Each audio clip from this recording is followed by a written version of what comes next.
And then finally, last week, Friday, we met Ghana Education Service, Ministry of Education, and consistently, every district that was cited for one infraction or the other had to do with overpayment and unearned salaries, and there was a third one. And payment of responsibility allowance to those not deserving of them. And for some of the districts, they maintained that they sent letters to Controller and Accountant General to halt these payments. Some said they have done that for a year. Others said they had done that for some months. And Controller and Accountant General has still not been able, has not stopped these payments. Controller, we want to find out from you that clearly if there's evidence to that effect that they have actually written to your end, they have done everything that they need to do, and your people, as in Controller, has not done the needful, we will speak to the Auditor General and leadership and apply the necessary sanctions, because it is becoming too many. Some genuinely tell you, we sent the letters, we have proof, we have done this, we have done that. On Friday, it wasn't a pleasant situation at all. Consistently, we had more than 50 districts being cited for the same issue. Yes. Thank you, Madam Chair. On Friday in the evening, I watched a bit of it on YouTube, and that was around 6 p.m. And I even sent a message to the Director General, Professor Davis, on the same issue. And that very evening, I called Mr. Mark Ilo that I wanted a copy of the audit report. And he has promised that this week I will get it. My issue is we shouldn't just end at recovery, because we realized that we were happy when they said recovered and then we take, recovered and we take. We should go beyond recovery. Who actually did it? If it is controller, the inputs. So the audit report will definitely indicate the recipients and their staff ID, if that should be in the audit report. So I want that report. We are working in collaboration with other security agencies, OSP, because if somebody did it, definitely we are using an Oracle system. There's an audit trail. We can go into the system and then identify who actually on that particular day processed their allowances. It's something very easy that we can do.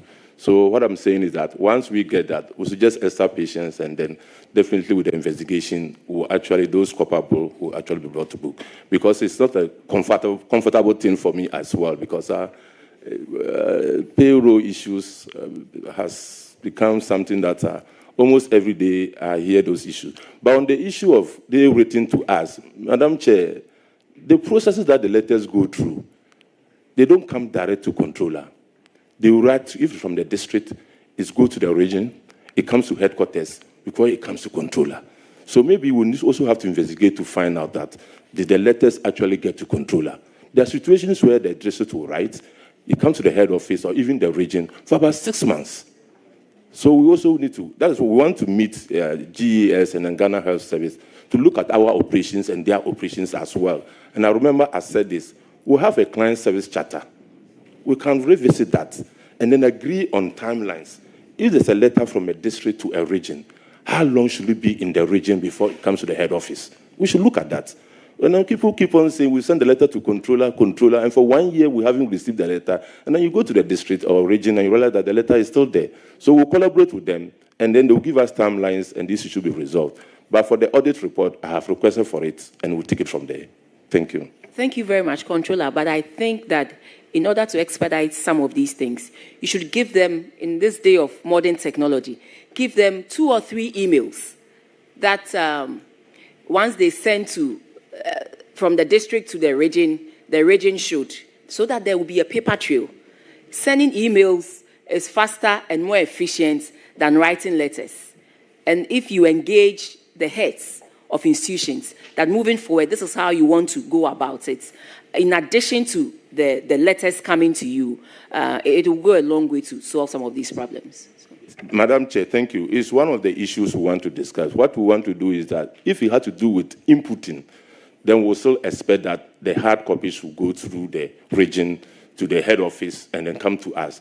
But if it had to do with stoppage, then, of course, as you're saying, we can even start with the email.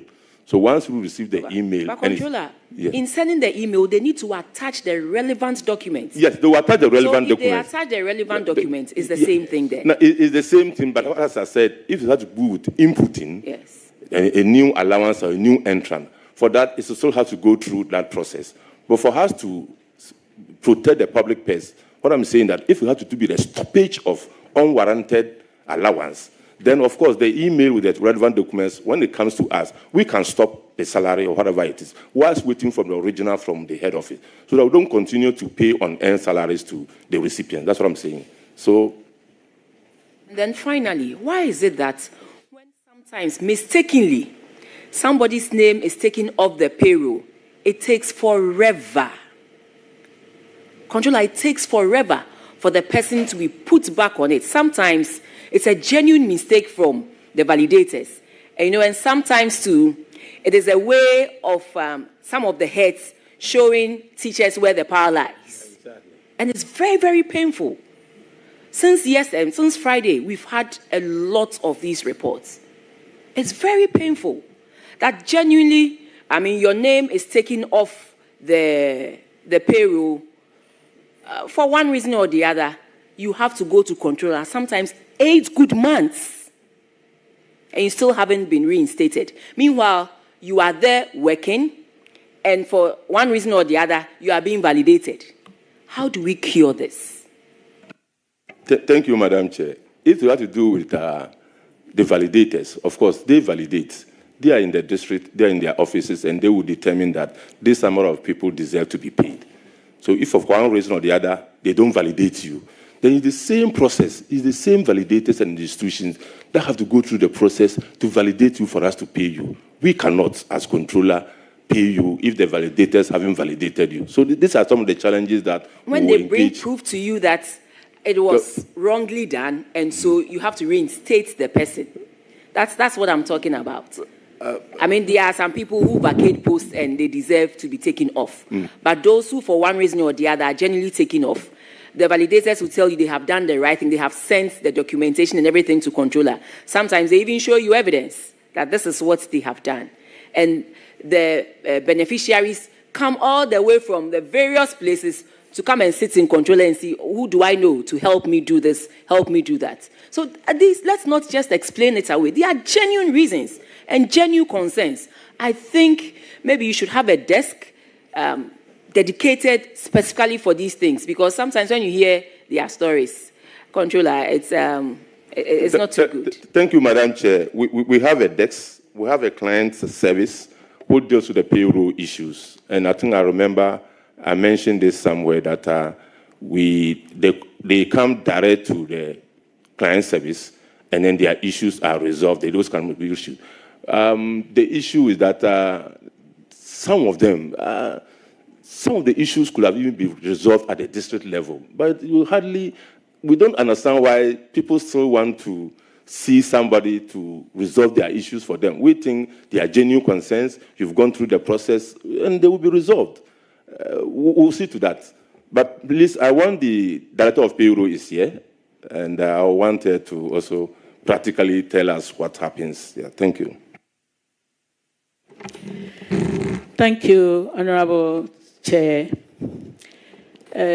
Regarding the issue of responsibility allowance, normally when an officer of an institution is given additional responsibility, it's the institution that need to go through the normal processes to get that done. Now, for example, if in a school a teacher is given additional responsibility of a guidance and counseling coordinator, it is the institution that need to go through the processes for approval And they are the ones, the personnel processing sections, they are required to capture this data on the payroll system. What is your take on this? Share your thoughts in the comment section. Don't forget, this is news on WIDERmedia. Stay tuned for more news.